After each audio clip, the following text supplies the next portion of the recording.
A very warm good afternoon to all of you. Thank you for those kind words. All the venerable monks, distinguished faculty members and students. Namaste, Anyong Hashim Nikab.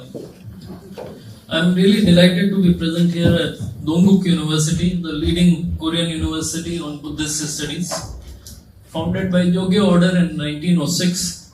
In 1906, the university boasts of a very rich history of close to 120 years, playing a pivotal role in Korea's contemporary journey.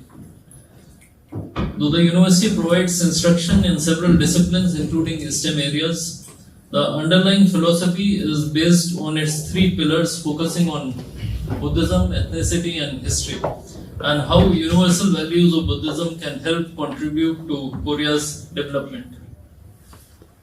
The university has several distinguished faculty members that also specialize in Indian Buddhist studies, and it is home to a significant number of overseas students, accounting to almost 16% of its student population, and we have a few Indian students also studying here.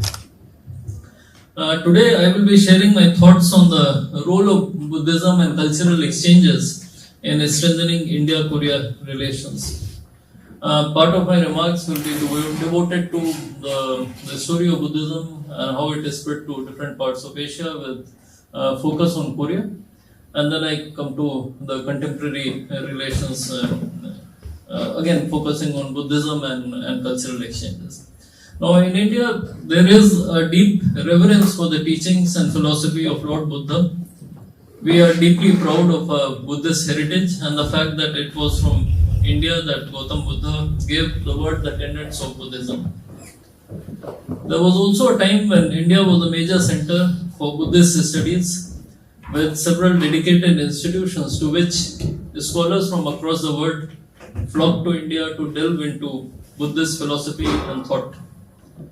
It was the powerful attraction of this immensely rich philosophy that spearheaded the eastern spread of India's cultural and historic influence, as well as through Central Asia to Xinjiang, onward to China, leaving an indelible mark in these regions. Many kingdoms along the route had Sanskrit names that testified to their connection with India. In fact, by the 3rd century, there were a large number of Indian families which were settled in Dunhuang in China, and an equally impressive presence of monasteries en route. The valleys of Brahmaputra, Chindwan and Irrawaddy were the eastern connect, and the chronicles of explorers Changqian testify to a southern silk route that led from Sichuan to India. Buddhism is spread further from China to many other regions in Asia, but equally from India to several parts of Southeast Asia and the Far East, all the way to Korea and Japan through maritime links. When it came to Buddhist education, Kashmir was initially the focal point for shared knowledge and later paved the way for the great University of Nalanda. The teachings of Lord Buddha transcended geographic and political borders as well as societal differences, acting as a bridge between different peoples and civilizations, encouraging us to interact with each other in a compassionate, tolerant and humane way. And with its enlightening and emancipatory characteristics, it captured the hearts of the common man, the educated class, as well as the ruling class, helping bring in social transformation in many regions that it touched. Now let me turn to our exchanges with Korea. If you look at recorded history, there are instances of exchanges of people, culture and ideas dating back at least 2 millennia. We are connected by bonds of kinship and the shared heritage of Buddhism. The travel of Princess Suryaratna from Ayodhya in India to Korea by the maritime route is well known. She arrived here in 48 AD, married King Kim Suro and became Queen Ha Hwangok. Together they started the venerable Garak dynasty in the Gaya region. It is widely believed that Buddhism was adopted as the official religion in Korea in the 4th century. At that time, an Indian priest traveled from China to establish it. Even in Japan, where Buddhism reached in 8th century AD, 5 of the 8 founding monks of the Todaiji temple in Nara were from India. There are also several historical records of other Indian Buddhist monks coming to Korea. Having said this, I should also mention that other traditions and accounts suggest presence of Buddhism in Korea before it was officially adopted, and which led to its acceptance quite smoothly when it was adopted as the official religion in the 4th century. According to one such tradition, Buddhism reached Korea by the maritime route along with Princess Suriratna. In this regard, monk Domyong, who is the chief abbot of the Yoyo Jungsa in Gimhae, has made a seminal contribution through his painstaking research detailing the arrival of Buddhism in Korea in the 1st century AD, along with the Princess Suriratna. The princess and her brother, monk Jangyu, brought a Buddhist pagoda along with them, which is currently placed adjacent to the tomb of Queen He in Gimhae. As per this fascinating account, Buddhism then spread to other parts of Korea from the Gaya kingdom much before the 4th century. The Indian connect is also seen in early Buddhist architecture in Korea, particularly those during early parts of the Shilla dynasty. In addition, statues and motifs of lions, for example, that can be seen at the Hweomsa temple in Gurye also indicate the India connection. This temple, founded in 544 AD by monk Yongi Josa, who is believed to have come from India. I must mention here that several Korean Buddhist monks also visited India during this period of exchanges. The most important of them was monk Hecho. His travelogue titled Wangbo Chan Chuguk Jon, that can be loosely translated as the memoir of the pilgrimage of 5 kingdoms of India, provides an invaluable record of the socio-political and socio-economic conditions in India in the 8th century AD. Well-known Buddhist professor Ansu Cho from the Department of Philosophy at Seoul National University has noted that Buddhism has contributed to positive sentiments towards India as the originating location of Buddhist teachings. And she says that India, as seen through the Korean Buddhist tradition, is a timeless place that transcends history, a symbol of truth itself. The short point I wish to underline here is that our two countries, India and Korea, enjoyed people-to-people contacts for several centuries before these active links were lost. And then, much later, the two countries ironically discovered each other during the shared phase of colonialism. Separately, as has been the case in other countries in Southeast Asia and the Far East, during the process of acceptance, advancement and propagation of Buddhism, there has been a remarkable building together of teachings of the Buddha with the indigenous culture, giving rise to a very distinct form of Buddhism in Korea. Professor Yong Kil-cho, who was formerly the Dean of the Graduate School of Buddhist Studies at Dongguk University, noted that the assimilation of indigenous culture and its gods into Buddhism was advanced peacefully. It was not a coercive subjugation by a foreign religion, but was prompted by the universality of Buddhist teachings. He has further argued that due to its comprehensive, culturally rich characteristics, Buddhism in Korea played an important role, not only as a religion, but also as the cradle of the Korean culture. And similar sentiments were also echoed by Professor Soo Yoon Kil, who is former director of the Korean Buddhist Research Institute and emeritus professor at Dongguk University, who mentions that the influence of Buddhism on Korea has been so great that it is impossible to speak of Korean culture without considering Buddhism. The Korean Buddhist history is a rich and fascinating subject, and so is the long tradition of India-Korea Buddhist and cultural exchanges. The introduction, spread and influence of Buddhism across Asia, including Korea, has been a remarkable development in world history, and one that deserves serious study with regard to exchanges between India and Korea. It has been my endeavor to try and learn as much as possible about this fascinating phase of our relationship, and I would really urge you to share with me any resources that you feel fit.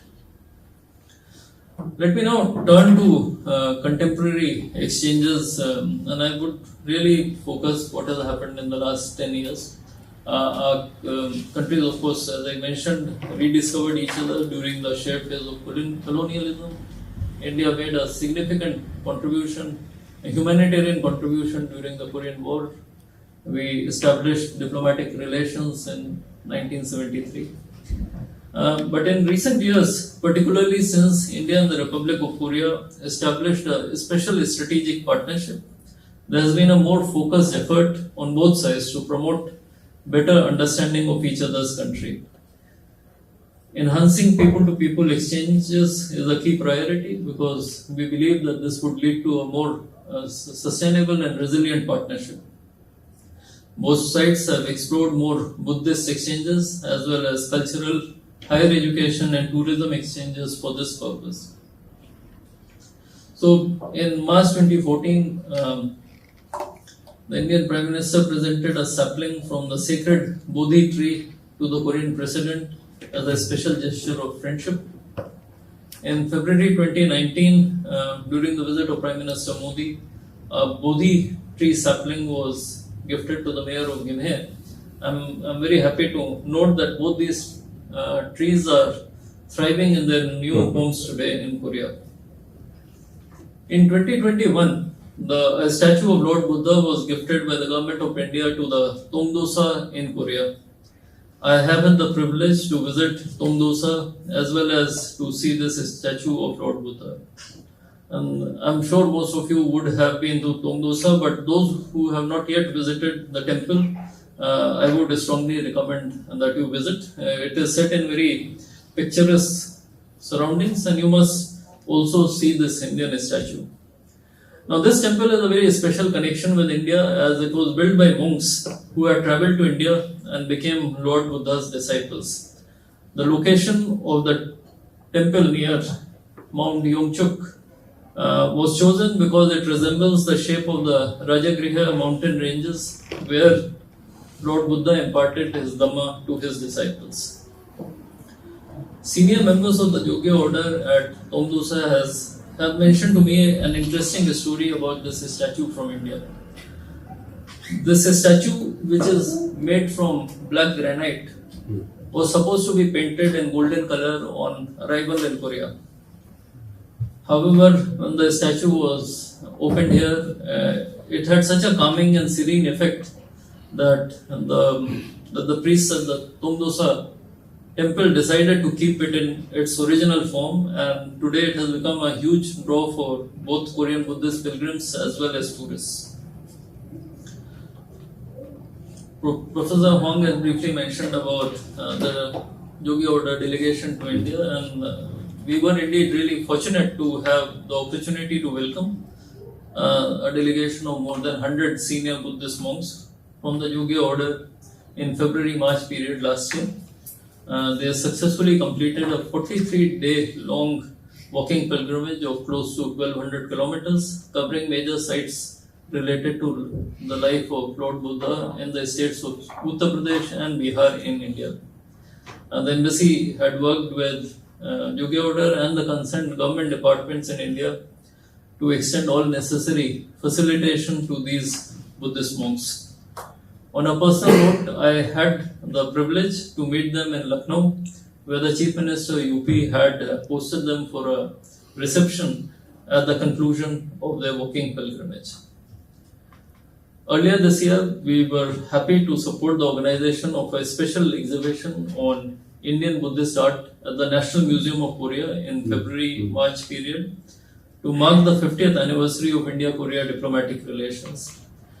This exhibition brought together 61 art pieces from several museums in India, some exhibited outside India for the first time, as well as 38 pieces from museums in New York, London and Berlin. Subsequently, in the month of May, I attended a wonderful exhibition focusing on India-Korea Buddhist maritime linkages, which was hosted by the National Museum in the Kyungpook University in Daegu. Now, speaking of national efforts, in India, the government has prioritized the restoration and development of key Buddhist pilgrimage sites held sacred by Buddhist devotees from around the world, including Korea. These sites, popularly called the Buddhist circuit, is a route that follows in the footsteps of the Lord Buddha from Lumbini in Nepal, where he was born, through Bodh Gaya in Bihar, where he attained enlightenment, to Sarnath and Kushinagar in UP, where he gave his first sermon and attained Mahaparinirvana. 4 additional sites in the region are linked to some of his most significant life events: Rajgir and Vaishali in Bihar and Shravasti, and Sankasya in Rajgir and Vaishali in Bihar and Shravasti and Sankasya in Uttar Pradesh. These 8 sites constitute an inner circle of the Buddhist circuit from which Buddhism would spread. In this endeavor, the Government of India has worked with other governments and partner organizations from foreign countries. We are happy to note that the Jogya Order of Korean Buddhism recently constructed a Korean Buddhist temple called Bunhwangsa in Bodh Gaya. Another Korean temple called Nokya Wonsa was constructed previously in Sarnath. And additionally, the government has also been making efforts to promote and preserve Buddhist heritage in countries such as Nepal, Cambodia, Laos, Myanmar and Vietnam. Our initiatives, of course, go beyond the physical preservation of Buddhist heritage. We are also organizing academic and cultural exchanges, and recent years have seen more conferences and interactions involving Korean and Buddhist scholars. We had the Cultural Center of the Embassy and the Umguk University have collaborated on a major regional conference on Buddhism in literature in October of 2021. In this event, we were supported by the International Buddhist Confederation and the Indian Council for Cultural Relations. But as Professor Huang had mentioned and the director mentioned before, we need to undertake more such events. And I'm really excited by the idea of a Korean Sanskrit dictionary that you mentioned. But also, as you mentioned, we will look forward to working on more events, including birthday celebrations for Lord Buddha next year.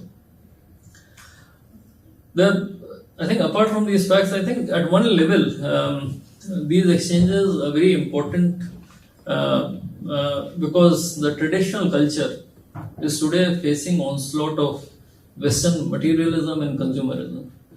And strengthening of cross-cultural interaction helps build mutual understanding as well as shared experiences, which may offer insights on how to preserve, promote, and benefit from our traditional thought processes and knowledge in the contemporary era.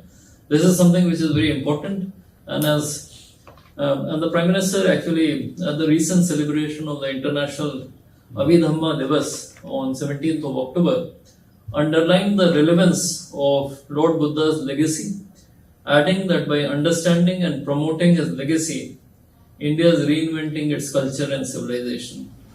He further pointed out that Lord Buddha's message and doctrine offers solutions to the questions related to human existence, the path to peace for the human race, and a firm assurance for the welfare of the entire humanity. His teachings also provide a roadmap for India's development, and they are also at the center of Mission Life, which is lifestyle for environment, a path to sustainable future that can only emerge with the participation of every individual pursuing a sustainable lifestyle. Recently, the government has also accorded the status of classical language to Pali, in which Lord Buddha gave his sermons. This recognition is a tribute to the great legacy and heritage of Lord Buddha, as well as is expected to provide a further impetus to the promotion of Buddhist studies in India. As the Prime Minister noted, to understand the true essence of Dhamma, it is necessary to have knowledge of Pali language.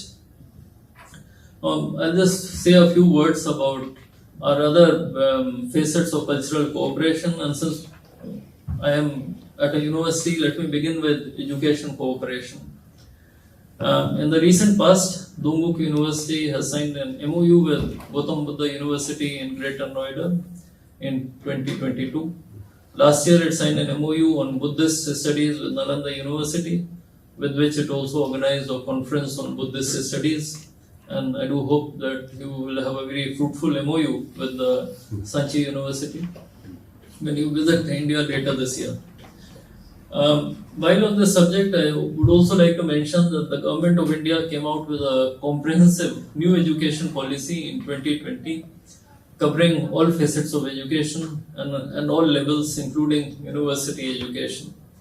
And when it comes to university education, one of the primary thrusts is on fostering international collaborations between Indian and foreign universities. Other objectives related to changes in curriculum to respond better to evolving social and economic requirements, breaking of silos and encouraging multidisciplinary studies, including among STEM areas and liberal arts.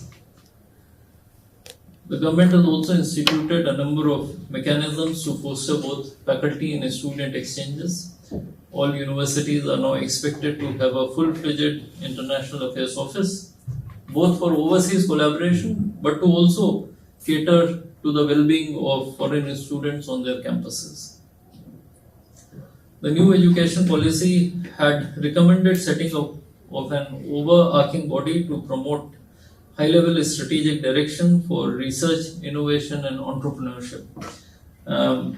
Accordingly, Anusandhan National Research Foundation has been set up earlier this month, with Prime Minister himself chairing its governing board meeting.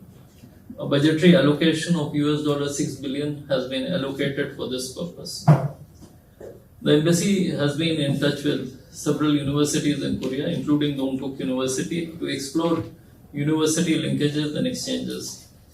I am happy to note that the MOU between Dongguk University and Gautam Buddha University that I had previously referred to also covers STEM areas in addition to Buddhist studies.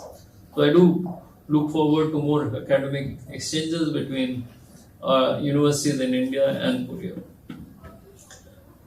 On the cultural front, the embassy has a very active cultural center called the Swami Vivekanand Cultural Center. It not only conducts classes on yoga, Ayurveda, Hindi, Sanskrit, Indian classical dance and music, it also conducts workshops with high schools across Korea on introductory modules on India. And this is another topic that we discussed this afternoon, and we will look forward to organizing some sessions with the high schools that operate under the Dongguk University. The Cultural Center also organizes visits to the embassies as well as cultural experience programs for Korean school and university students. And the overriding objective is really to promote a better cultural understanding about India. The center, through the Indian Council for Cultural Relations in New Delhi, offers scholarships in several areas of Indian culture. Since 2015, the embassy has also been organizing the annual Sarang Festival in several cities of ROK, providing a glimpse of Indian classical dance and music, cuisine and films from India. We have been introducing Indian films to Korean audience through the embassy's annual film festival. I am told that several Indian films like Three Idiots, Dangal, Tare Zameen Pe, and English were very popular in Korea. this year also, the embassy will be bringing 6 award-winning and critically acclaimed movies from India to be screened with Korean subtitles in several cities across Korea. Of course, both India and Korea are very vibrant film industry, and I would like to see more collaboration amongst them. A beginning has been made. India's Panorama Studios and South Korea's Anthology Studios have joined hands to remake an Indian film called Drishyam in Korean language. I do hope that more ventures will follow. And very recently, the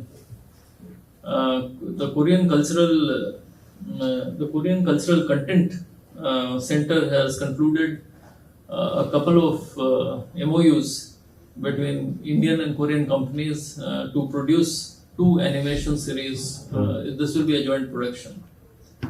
I think I'll stop here. I would once again thank Dongguk University for this opportunity to talk to all of you.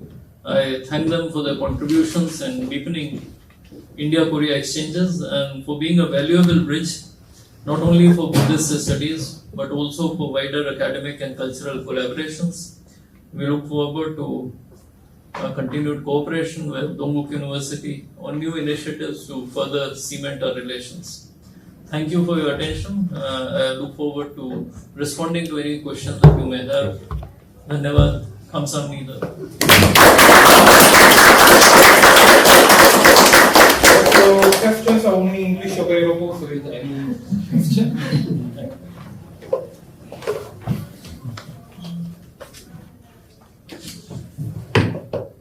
Okay.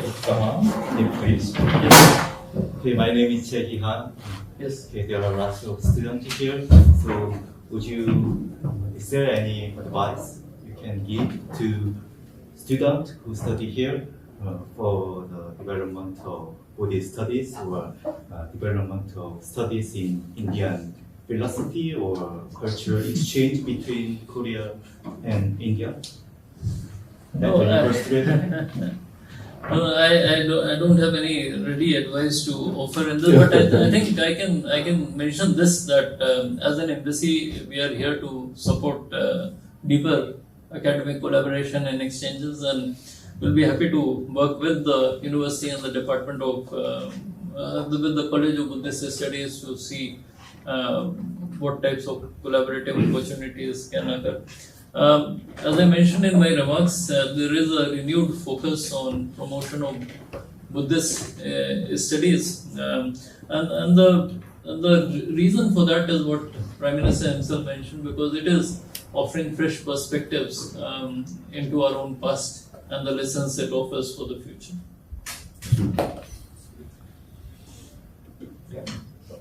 My name is Venerable Peter.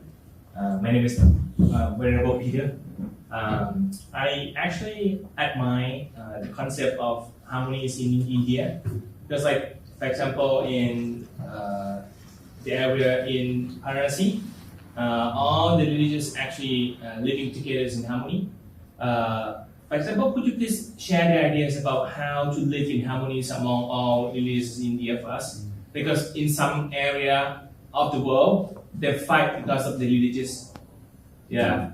So maybe you can share the concept of how the concept of thinking in Indian way for us. No, I think I think we need to go back to the roots of Buddhist teachings.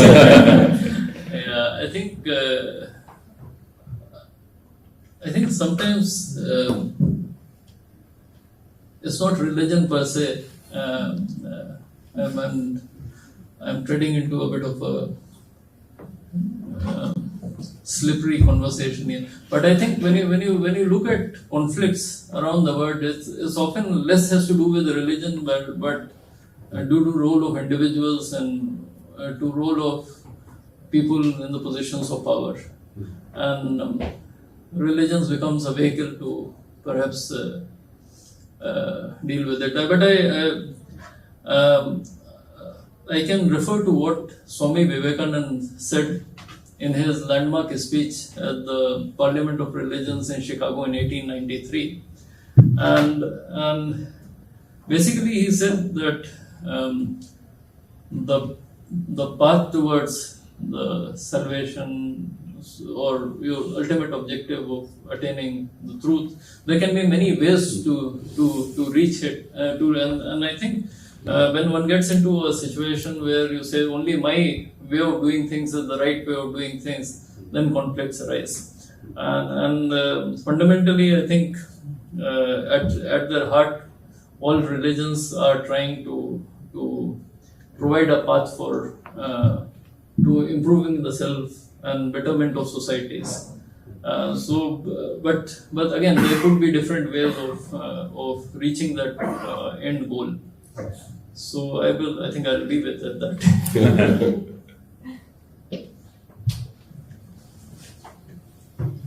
So, Ambassador, you have a very interesting career. You live in Japan Yes. and China as well, and now you are living almost 2 or 3 years in Korea. So, what do you found about Korean people? Because from the outside, Korean, Chinese, and Japanese look the same. But once you have experience with those people, you may find something interesting. So, what do you think about Korean people in general? I think And what kind of a Korean I think that culture? is a topic for discussion over a cup of tea. No, but fundamentally, I think as you mentioned, I think from the outside it may appear that all countries are almost similar, but I think there are unique characteristics to each of these three cultures, and I have enjoyed living in all the 3 countries, trying to absorb some of the local cultural influences. And I can talk about Korea. I have enjoyed visiting, as we discussed earlier, several Buddhist temples across the length and breadth of Korea. I have enjoyed the Korean cuisine, which incidentally is distinct from both Chinese and Japanese, and perhaps marked by absence of noodles. Noodles, I think, of course, there is ramen here, but it's not really part of your mainstream culinary experience.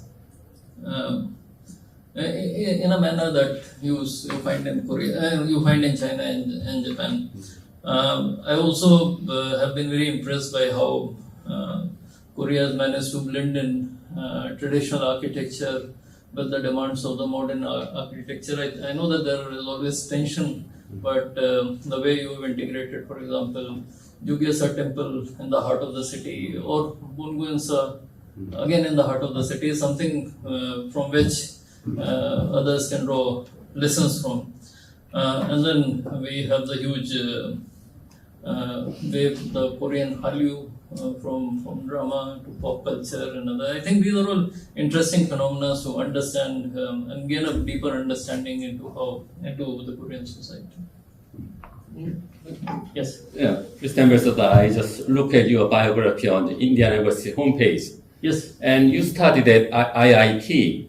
So instead of pursuing as the IT engineer, mechanical engineer, what made you to become diplomat?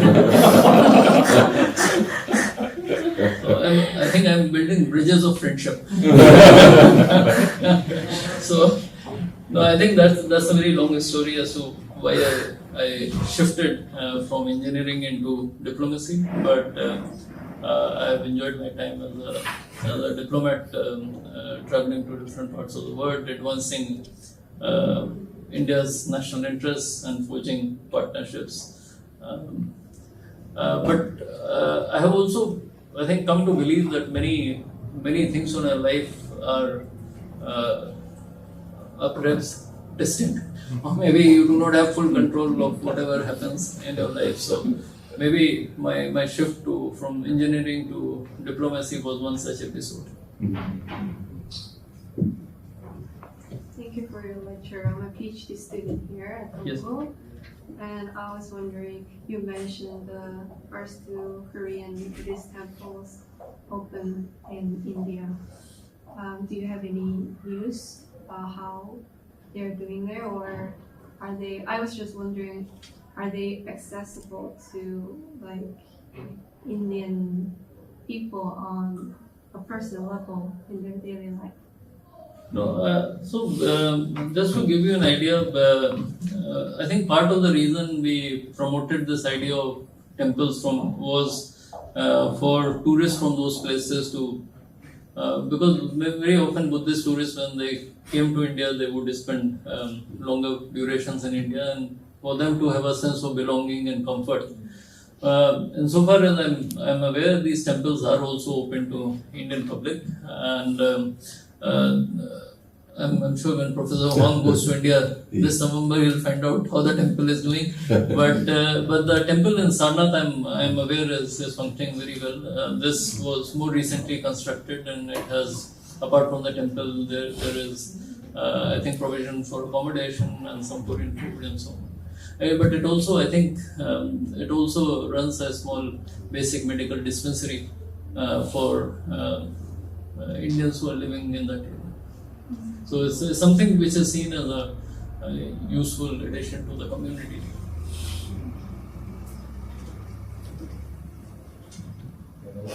Professor Zhang, you have any questions? Our new faculty member in the college. Hello, Mr. Ambassador. Thanks for coming to our campus and thanks for your talk. Can you tell us a little bit about the status of Buddhism in India today? Or can you tell us how Indian people generally think about Buddhism that began and flourished inside of India, but now much more developed and practiced by people outside of India? No, I think it's a very interesting question, but when Buddhism originated in India, it did not start off as a new religion. It was more like a reform movement within Hinduism, and in fact, Gautam Buddha believed in it. It believed in its principles and some of the basic concepts. But at the same time, he I think was protesting against some of the social practices and some of the rituals that have crept up in, and that was the basic idea with which he started his reformation movement, if I can use that term, and that is the reason when I began my remarks, I said most people in India, whether they identify themselves as practicing Buddhists or not, they deeply revere and admire the philosophy, Buddhist philosophy and his teachings, and it has also profoundly affected Indian thought and philosophy. It has made significant contributions to Indian culture and society, becoming an integral part of our history. So it exists as a separate religion. Around 3% of Indians identify themselves as Buddhists. But when it comes to, say, pilgrims who visit Hindu temples, you'll find that almost all Hindus would go to Buddhist temples. It's not something seen as something exclusive, and probably many people view him as a Hindu god. So that is how back in India, of course, if you look at the sociological history of it was really King Ashoka during his time which provided a major impetus to the spread of Buddhism. He is believed to have constructed 84,000 stupas in India. He also sent out emissaries to many parts of the world. And then there were many other rulers who made a contribution both in propagating Buddhist thought, both inside and outside of India. Regarding to the previous question, actually, so I have a very small question. Yes. But during our lunchtime, you mentioned the Abhidhamma conference in Yes. India, right? Yes. So, well, actually, I think, as far as I know, Yes. in Korea, Abhidhamma studies is not that much popular, and nobody interested in that. I think, so you think is that part I mean, they kind of feel that Abhidhamma or Abhidharma, like, they're quite popular or interesting. I mean, No, yeah, as I mentioned, I think today the government has over the past few years have been trying to promote Buddhist studies in India because it is really an integral part of our heritage, and from that perspective, we are taking several initiatives, and I think it is important to take the message of Lord Buddha, of which Abhidhamma would form an important component to the wider public. But I know that you specialize in this area, so we. Oh well, yeah. I hope so. So we do hope that there will be opportunities for some collaboration with Indian scholars on this subject. Yeah, I do hope so. So I think the spirituality is a core of Indian culture, and Korea so far, one step aside of spirituality, but in India, those things regarded as very strong and serious. So I still remember Dhamma Lakshati Lakshita. So Dhamma is valued very high. Someone protected it will be protected from Dhamma. Yeah, I think you are referring to a challenge that is being faced by many societies around the world. Like the spirituality and in general religion also facing competition from forces of modernity and some really are unsustainable consumption practices, for example. So anyway. One last question. Last question. Any Indian foreign student? There one? No? That's it. Yeah, that's it. I think so. Please give a big applause to